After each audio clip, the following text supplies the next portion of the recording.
ya. Ya, kalau misalnya iya gitu ya, boleh jawabnya misalnya nggak pakai apa namanya di sini pakai mic, boleh juga di chat ya. Kita bebas ya, kita diskusinya bisa juga di chat ya. Kalau saya pernah Bapak Ibu ya ketinggalan pesawat ya, ketinggalan pesawat karena waktu itu saya pikir pesan apa namanya Grab atau Gokar itu bisa cepat. Ternyata pada saat itu beberapa kali saya pesan itu ternyata cancel ya.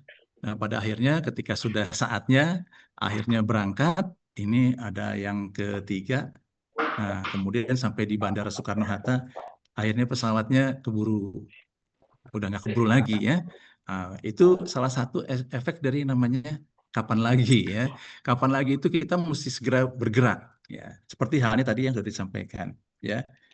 Ada lagi Bapak Ibu, misalnya juga kalau misalnya kita lagi rapat, Pernah nggak Bapak Ibu misalnya lagi rapat ini punya ide ya, ketika pimpinan rapat menanyakan apa Bapak Ibu ada punya ide mengenai untuk solusi dari persoalan kita. Nah, kemudian Bapak Ibu sebetulnya punya ya, tapi Bapak Ibu menunggu dan kemudian nggak lama teman Bapak atau teman Ibu yang kemudian ngomong, yang kemudian Bapak Ibu bilang, loh itu kan ide saya.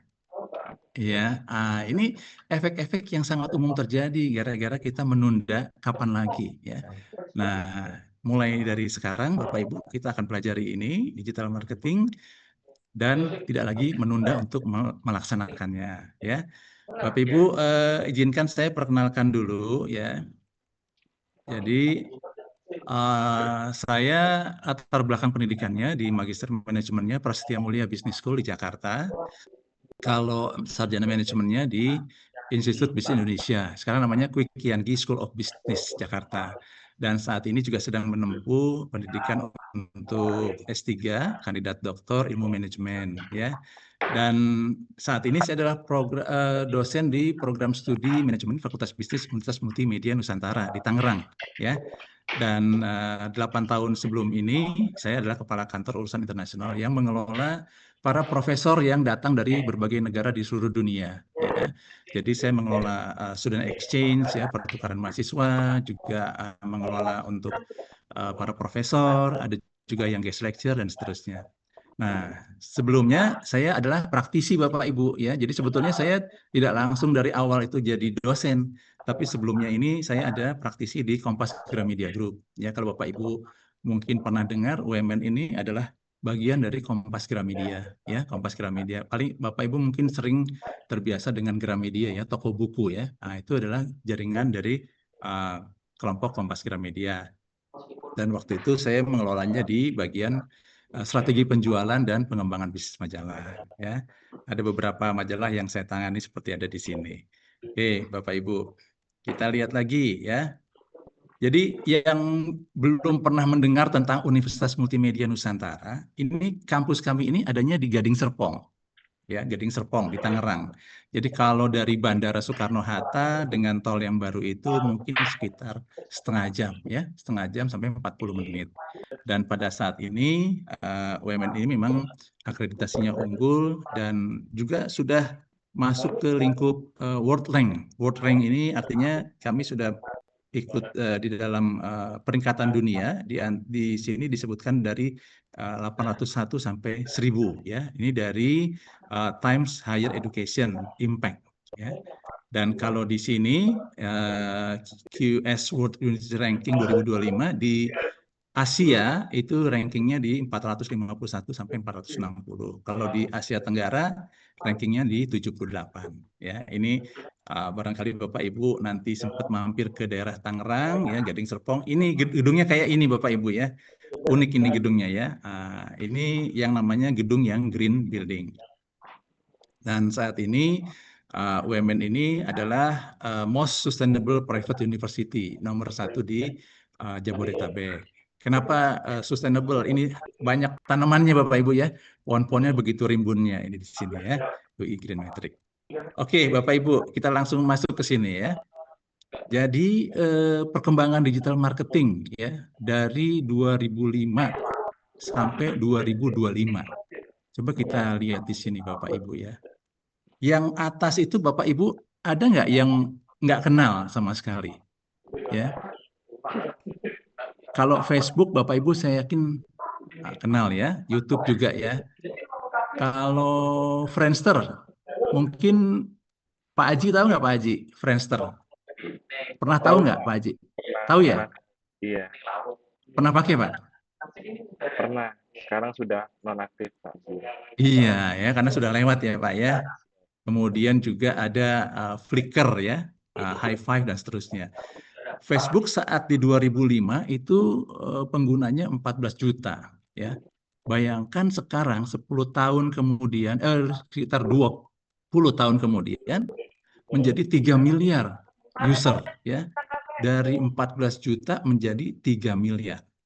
Kemudian diikuti dengan YouTube ya. Dari yang hanya 600 ribuan, ini ya 600 ribuan, sekarang sudah 2,7 miliar jumlahnya. Apalagi WhatsApp. WhatsApp ini dulu nggak ada, sekarang ini 2,4 miliar dan seterusnya sampai ke TikTok, WeChat, Telegram dan seterusnya. Jadi perkembangan digital marketing ini luar biasa, Bapak Ibu ya. Dan kita menjadi bagian dari ini semua. Kita lihat lagi berikutnya. Oke. Nah, Bapak Ibu, apa aplikasi andalan Bapak Ibu nih? Ya. Silakan ketik di kolom chat Bapak Ibu ya. Bapak Ibu ini yang paling sering digunakan yang mana Bapak Ibu? Boleh diurut Bapak Ibu ya. Silakan Bapak Ibu, silakan diketik ya. Kita kasih waktu 1 menit ya Bapak Ibu. Silakan, silakan. Di kolom chat ya Bapak Ibu ya. Oke, very good ya, bagus sekali. Oke. Oh, ini banyak sekali ya. Oke. Oh iya, ini tadi Pak Haji ya, ketinggalan kereta. Ini ya, Bu Niken ya. Quick Yanggi, iya betul Bu Niken, itu di Sunter ya. Jadul ya, iya jadul. Tapi sekarang udah namanya Quick Yanggi, betul itu udah yang lebih baru Bu ya. Oke. Pak Akbar nomor 1 Instagram, ya Pak Bayu juga Instagram. Oke, Ibu Aulia Instagram, Ibu Niken Instagram, Instagram semua ini Bapak Ibu ya. Oh, Pak Arif ini FB ya. Oh, FB nih. Ntar bisa ketemu sama saya di FB nih ya. Kemudian Pak Doni Instagram, Ibu Niken WhatsApp. Iya, ini sebetulnya WhatsApp ini juaranya nih Bapak Ibu ya. Oke, kita lanjut lagi. Digital WhatsApp lagi nih Pak siapa ini? Pak Ramadian ya, Pak Ramadian. Oke, kemudian ini Ibu Komang ya. Ini Instagram juga. Kemudian siapa lagi nih? Ibu Paradika. Wah, Pak Ibu Rahmi. Ini rata-rata memang Instagram ya. Ini generasi kekinian ya, Bapak Ibu ya. Luar biasa nih ya. Wah, rata-rata semuanya ya. Oke, juga Pak Arif ini 12359 aktif sekali ya Pak Arif ya. 12359. Oke. Telegram juga ini populer sekali Telegram ya, banyak yang pakai. Tapi kalau mau nonton-nonton film itu banyak di Telegram ya Bapak Ibu ya, karena dia bisa banyak sekali yang bisa dimasukkan di sana. Oke, ini Bapak siapa nih? Bapak Cliff ya, WhatsApp, YouTube, LinkedIn, Telegram, Instagram, Pak Rifan nomor 5 WhatsApp. Oke, ini Ibu ini Pak Andrian ya, nomor 5. Jadi WhatsApp dulu, kemudian Instagram. Oke, wah ini luar biasa ya. Kemudian, wah ya, ini kelihatannya nomor 5, nomor 1 ini memang sangat-sangat mendominasi ya. Pak Alif juga ya. Kemudian ini ada eh, siapa ini? Pak Yosis ya, Pak Yosis ya, nomor 3. YouTube. Oke, bagus sekali ya. Oke, good. Terima kasih untuk partisipasinya ya. Kita lihat lagi ya Bapak Ibu ya. Jadi sebetulnya nih Bapak Ibu, ini Bapak Ibu pernah nggak nih ya menggunakan handphone Nokia? Kalau pernah angkanya 1, kalau belum 0. Ya, pernah itu 1. Saya ingin tahu nih sebetulnya generasi Bapak Ibu nih mirip-mirip sama saya apa enggak ini ya? Ya. Oh, pernah Ibu Retno pernah. Ya, oke. Oh, pernah ya. Banyak yang pernah ini. Ya, oke, very good. Ya, bagus sekali ini ya. Kalau yang pakai BlackBerry satu pernah. Pernah juga ya. Oke ya, Pak Dedi ya. Oke, kemudian Pak Andrian ya, pakai BlackBerry. Sony Ericsson. Ini sebetulnya Nokia, BlackBerry, Sony Ericsson, Motorola. Ini sebetulnya semuanya ini legend Bapak Ibu ya. Tapi kemudian mereka meredup. Kenapa meredup? Ya. Oke, nah ini Pak Andrian, Sony my favorite, luar biasa. Disruption ya, Bunikan ya, luar biasa ya. Karena mereka ini sebetulnya meleng sih kalau kata saya Bapak Ibu ya. Meleng ya. Dia nggak lihat spion, begitu dia mau disalip ini ya sama Android ya, sama apa iOS dari si Apple, dia meleng. Kenapa? Karena merasa bahwa mereka itu sudah besar Bapak Ibu. Problem brand-brand yang besar itu adalah mereka menganggap remeh para pesaingnya ya. Karena menganggap remeh akhirnya mereka telat. Jadi balik lagi, jangan sampai kita juga mengalami situasi yang telat kayak mereka ini ya Bapak Ibu ya. Tapi di balik itu ada juga yang apa namanya sebaliknya. Ini ya, di saat tadi Sony Nokia, BlackBerry itu kemudian terlambat, masuklah ini Apple ya, ada Samsung Galaxy ya, Xiaomi Bapak Ibu ya, Oppo, Vivo, Realme ya. Xiaomi ini luar biasa Bapak Ibu nih ya. Xiaomi ini luar biasa ya. Merambah kemana-mana Xiaomi ini. Bapak Ibu ada yang pakai Xiaomi? Kalau pakai Xiaomi boleh tekan satu ya, pakai Xiaomi ya. Nanti kita bisa cerita-cerita nih ya. Oh, Bu Retno ya. Bu Retno pakai Xiaomi. Apa keunggulannya Xiaomi Bu Retno? Boleh share? Ya, izin Bapak, kalau Iya, silakan. menurut saya Ya. Xiaomi tahan banting. Tahan banting ya? Iya. Oh, emang bagaimana Bu ceritanya tahan banting ini Bu? Nggak Iya, sempat dia jatuh kan Bu ya? enggak. Cuma memang kalau dibandingkan dengan brand lain, saya lihat itu saya speknya hampir sama. Cuma dia dari sisi harga dia lebih apa namanya lebih ini ya, lebih affordable. Terus habis itu juga apa namanya kalau yang lain tuh mungkin sering istilahnya sering ada trouble entah itu tiba-tiba kameranya apa namanya itu screen-nya atau apa gitu jatuh sedikit gitu aja kadang kena LCD dan sebagainya. Tapi kalau sepengalaman saya menggunakan Xiaomi itu mau mau dibanting kan saya juga ada anak-anak kecil ya waktu main tuh marah-marah dan sebagainya itu Kuat ya dia Bu ya? istilahnya iya apa namanya tidak ada Oh. kerusakan yang berarti lah saya masih bisa dipakai. Luar biasa ya, ini luar biasa. Ini kalau orang Xiaomi denger nih, wah Ibu bisa jadi brand ambassador ini Bu Retno ya. Siap Pak. Oke, oke, terima kasih Bu Retno ya. Iya, ini tadi ya, handphone-handphonenya Xiaomi, Oppo, Vivo, Realme dan seterusnya ke bawah ini kan sebetulnya dari China ya, tetapi luar biasa bisa mendorong ke atas ya. Mereka bergerak mendesak produsen dari Korea maupun dari Amerika, Bapak Ibu ya. Oke. Nah, ini Ibu ini kan 2, 3, 4, 6, 8. Oh, banyak sekali Bu. Ibu ini kolektor handphone ya Bu ya. Gimana Bu Niken yang paling Ibu favoritkan yang mana Bu Niken?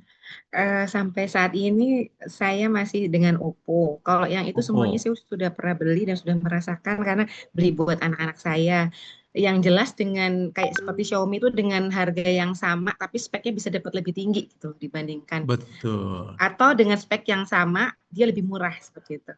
Iya, ya terutama di speknya dibandingkan dengan Samsung biasanya ya Bu Niken ya, sama-sama Android. Kadang-kadang ada yang bilang juga Samsung ini overprice. Kita ini Samsungnya overprice atau yang Xiaomi-nya kemurahan ya, atau sebetulnya aslinya harganya Xiaomi gitu ya, atau harganya Oppo ya. Oke terima kasih Bu Niken ya. Jadi luar biasa ya Bapak Ibu ya, brand itu ada yang berkembang, ada yang kemudian meredup ya. Nah kita lihat lagi Bapak Ibu di sini. Ya, sementara di dunia ini memang peluangnya untuk digital itu luar biasa. Ya, di China ini udah 1 miliar lebih usersnya.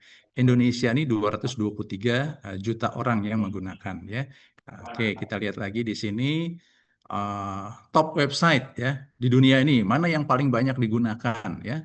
Ternyata yang paling banyak sudah bisa kita duga ya Google. Orang cari apa ada di situ ya. Tapi sekarang Google ini makin dikejar dengan ChatGPT ya Bapak Ibu ya. semua orang kemudian tiba-tiba menggunakan ChatGPT dan seterusnya sampai ke bawah. Ya, WhatsApp ini nomor 12 ya. Dan seterusnya. Dulu Yahoo nomor 14 ini luar biasa sekali Yahoo ya. Apapun kita menggunakannya Yahoo, mau pakai yang searching kita pakai Yahoo. Tapi Yahoo juga meleng juga nih, Bapak Ibu. Yahoo meleng juga, akhirnya muncullah Google ya. Karena waktu itu sempat terdengar bahwa Google itu ditawarkan ke Yahoo tapi tidak diambil oleh Yahoo ya. Oke, kita lihat lagi ya berikutnya. Nah, kalau di Indonesia bagaimana internet usersnya? 226 juta Bapak Ibu ya. 226 juta orang yang menggunakan internet di Indonesia dan diprediksi sampai 2029 menjadi 257 juta orang. Artinya makin banyak dan makin banyak orang yang menggunakan ini. Dan kalau dilihat di sini average-nya ya satu hari itu pengguna internet Indonesia itu bisa menghabiskan waktu 7 jam. 7 jam Bapak Ibu ya. Jam kerja kita ini 8 jam Bapak Ibu ya. Kalau kita sibuk 7 jamnya di depan internet itu ya luar biasa ya. Kita memang sudah benar-benar terpakai ya, tercurah tenaga kita dipakai untuk di internet ya dan sosial media ya. Dan ini yang paling banyak di YouTube ya. Ini durasinya. Ini rata-rata orang menggunakan YouTube itu sampai dengan 19 menit ya. Lama ini 19 menit ya. Apalagi kalau yang senangnya drama Cina ya, drama Cina, film-film itu di YouTube ya, short movie itu semua bisa 1,5 jam ya. Mana Pak Akbar pernah nggak nonton di sana Pak Akbar? Benar, Pak. Di timeline saya jadi kok seru juga gitu. Iya, bener ya Pak Akbar ya. Kalau drakor Pak Akbar, lihat nggak Pak Akbar drakor di Kadang. kadang ya? Kadang tapi di platform streaming, Pak. Oh, streaming di Netflix Iya, di mana-mana, Iki, ya View benar. dan seterusnya ya, Bapak Ibu ya. Saya juga tadinya bukan penonton yang seperti itu, Pak Akbar, tapi karena istri saya nonton, terus saya duduk di sebelahnya, ya. Ternyata itu menularnya cepat sekali, Bapak Ibu. Akhirnya kemudian ikut-ikutan nonton. Oke ya, kita lihat lagi di sini ya. Nah, Indonesia ini tadi 7 jam ya, kita juara kelima ya. Filipina ini ternyata lebih aktif main-main di online ya. Nah, dan ternyata di sini Bapak Ibu ya, jumlah pengguna ya seluler mobile ini ada 353 juta orang dan bahkan lebih banyak daripada populasi Indonesia. Artinya banyak orang yang menggunakan handphone lebih dari satu ya, sampai 126% dari jumlah populasinya ya. Dan rata-rata ini average daily time spent using social media ini 3 jam 11 menit. Sehari nih Bapak Ibu sosial medianya 3 jam 11 menit ya. Jadi orang Indonesia ini termasuknya aktif ya, aktif dalam menggunakan sosial media. Bangun tidur langsung ngeceknya sosial media. Ini sampai dengan 3 jam 11 menit ya. Jadi ini tinggi. Oleh karena itu memang ini menjadi satu pasar yang sangat potensial untuk Bapak Ibu masuk di bidang digital marketing ini ya. Dan most used social media platform itu memang betul adanya di WhatsApp ya. 90% kita nih bahkan grup kita tadi grup WhatsApp-nya ini 90% ya pengguna itu di WhatsApp. Lalu Instagram 85%. Facebook tadi ya Pak Haji itu ya 81% ya. Oke, kita lihat lagi ya Bapak Ibu ya. Oke, ini kita dan juga ini adalah research brand online before making a purchase. Jadi orang Indonesia ini sudah melek teknologi Bapak Ibu ya. 68% itu sebelum belanja itu pasti nyari-nyari dulu di online ya. Makanya sudah tepat sekali kalau kita bergerak masuk ke sini ya. Nah, oleh karena itu digital marketing tidak hanya penting tapi juga mendesak ya. Satu, karena pergeseran perilaku masyarakat digital, kemudian fakta data statistik yang tadi, lalu yang ketiga berubah atau tertinggal. Ya, tadi Pak Ali Fikri menyampaikan memang ini saatnya untuk melakukan perubahan dan semoga nanti setelah ini Bapak Ibu kan belajar macam-macam di sini bisa langsung praktek juga ya dan bisa langsung diterapkan. Nah ini adalah 5W 1H-nya. Jadi what, who, where, when, why, ini ada why lagi ya, dan juga how. Why-nya tadi bisa kita jawab bersama. Jadi ini yang akan kita pelajari dalam 3 hari ke depan, Bapak Ibu ya. Oke, kita lihat lagi ya. Ini ya. Ini ada yang paling mendesak ini sense of crisis, risiko jika tidak bergerak ya. Ada hoax, reputasi instansi tertinggal dari ekspektasi publik. Kemudian juga ada peluangnya, jangkauan lebih luas dengan biaya rendah, ya, kedekatan emosional dengan publik, dan meningkatkan kepercayaan publik. Jadi ini memang sudah saat yang sangat tepat sekarang ini. Nah, Bapak Ibu, ini akun sosial media Instagram Kementerian, ya. Ini sengaja saya carikan ini ya. Ada 12 Bapak Ibu ya, kementeriannya dari NKRI ini yang punya Pak Presiden biasanya di sini, ya, itu followersnya 3,7 juta orang. Ya, Kementerian Kesehatan 3,2. Dia sangat melonjak gara-gara COVID kemarin, ya. Kemudian Kementerian Pariwisata, ini kan duanya ini kan 3 juta, yang ini 1,13. PUPR, Setnek. Nah, ini kita di sini nih ada di 775.000. Hampir 1 juta Bapak Ibu. Ini luar biasa potensinya, akun sosial media kita followersnya itu hampir 1 juta orang. Ini peluangnya sangat besar. Oke, kita lihat lagi ya Bapak Ibu. Nah, ini adalah tabel perbandingan antar akun IG pemerintahan, ya. Nah, keunggulannya, tantangannya, ya, apa saja yang perlu ditambahkan, peluang-peluangnya dan seterusnya. Kalau yang di kita ini, ya, tentunya nanti Bapak Ibu bisa menyesuaikan juga ya. Perlu misalnya reels animasi edukasi, safety riding, stage mudik, polling transportasi favorit, kuis interaktif, dan seterusnya. Ini banyak sekali sebetulnya kalau kita mau menggali, tidak hanya dari kita sendiri, tapi kita lihat tetangga sebelah Bapak Ibu ya, kementerian lain itu melakukan apa. Nah, jadi menjadi sebuah ide buat kita semuanya. Nah, Bapak Ibu, ini memang pengantar ya, pengantar dari awalan untuk pembukaan mengapa digital marketing ini menjadi sangat penting dan kemudian mendesak. Karena kita semua adalah pengguna dari digital marketing, ya, dan sudah mendesak. Karena kalau tidak sekarang, nanti kita kesalip kayak tadi brand-brand yang tadi kita sebut di depan itu ya. Ada Nokia, ada apa namanya BlackBerry dan seterusnya. Nah, kita maunya menjadi acuan, bahkan kita jadi pelopor nanti untuk penyelenggaraan digital marketingnya. Baik Bapak Ibu, sampai di sini ya untuk sesi pembukaan pertama ini. Bapak Ibu ada yang ingin di-sharingkan atau ingin dikonfirmasikan sebelum kita masuk ke sesi yang kedua yang dibawakan oleh Pak Eko Sigit ya? Ada yang ingin didiskusikan? Izin Bapak bertanya. Ya, silakan Bu Niken. Ya, mohon izin bertanya. Ya. Pemahaman saya setelah apa yang Bapak sampaikan itu artinya digital marketing bisa kita gunakan sebagai suatu rangkaian strategi bagaimana mempromosikan produk kita, apakah itu layanan diklat pelaut atau apapun itu bentuknya ke dalam sebuah platform yang menggunakan digital, internet ataupun platform-platform yang lain yang intinya ingin menjangkau target audiensnya, sehingga kita berharap sih nanti di akhirnya akan orang semakin kenal, mengerti produk kita dan akan menggunakan produk kita atau mendaftar diklat di tempat kita kalau kami kasusnya seperti itu, dan kemudian kita bisa meningkatkan pendapatan. Kan sebetulnya kan overview-nya, eagle view-nya seperti itu Bapak. Yeah. Tapi kemudian pada saat ini adanya penghematan, efisiensi anggaran dan seterusnya, walaupun kami juga PLU perlu kehati-hatian dalam penggunaan anggaran, dan kami tahu persis kalau advertisement melalui platform-platform seperti itu cukup lumayan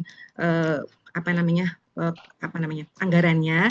Jadi kadang-kadang bagaimana meyakinkan pimpinan kita memerlukan itu atau sudah seberapa urgentnya kita saat ini membutuhkan itu gitu. Karena kalau misalnya pencapaian pendapatan kita sudah melampaui target seperti itu, jadi kita kadang-kadang merasa itu mungkin belum perlu saat ini. Tapi karena Bapak tadi menyampaikan kapan lagi gitu, khawatir kita ketinggalan kereta atau ketinggalan pesawat juga, akhirnya tetap harus ada strategi-strategi yang kita lakukan walaupun mungkin eksekusinya masih 2 atau 3 tahun ke depan Bapak. Mungkin itu Bapak. Ya, bagus sekali Bu Niken ya. Ya, saya sangat memahami bahwa kondisi saat ini kan memang dari pemerintah ini sedang melakukan efisiensi ya, efisiensi di segala bidang. Ya, ini penggunaan sosial media ini di sisi yang lain juga kalau misalnya kita mainnya di Instagram ya, di YouTube dan Facebook Ads dan seterusnya ini sebetulnya tidak semahal kalau kita beriklan di media konvensional. Nah, memang kalau untuk meyakinkan kepada pimpinan Bapak Ibu biasanya sih kita menggunakan data perbandingan Bapak Ibu. Jadi mungkin setelah ini kita bisa juga mencari misalnya bagaimana dengan diklat-diklat yang diselenggarakan di kementerian yang lain, ya. Jadi benchmarking, ya. Apakah mereka melakukan sebuah terobosan yang baru atau yang seperti apa yang bisa kita modifikasi, ya. Memang ini situasinya tidak mudah, jadi kita paham ya. Terutama orang-orang yang bergerak di pariwisata ya, industri perhotelan juga sekarang sedang repot juga itu ya Bu Niken ya. Nah kalau kita misalnya membuat sebuah program yang kita bisa benchmark, kemudian kita menggunakan data, nanti ini akan lebih mudah untuk diterima. Tapi kalau ujungnya memang karena ketersediaan dananya memang terbatas, maka kita menggunakan pola-pola yang digital yang belum berbiaya besar ya. Jadi mungkin belum menggunakan brand ambassador ya. Kita belum pakai yang top artis top yang untuk me-endorse produk kita ya. Tapi mungkin kita bisa mengoptimalkan alumni ya. Kalau di kami Bu di UMN ini seringkali kita membuat sebuah program digital itu memanfaatkan alumni ya, alumni terutama yang sudah sukses. Jadi dia tuh semacam brand ambassador tapi memang dia karena alumni ya, sudah sukses, dia sudah jadi pimpinan, sudah jadi manajer, sudah jadi kepala di mana di berbagai perusahaan.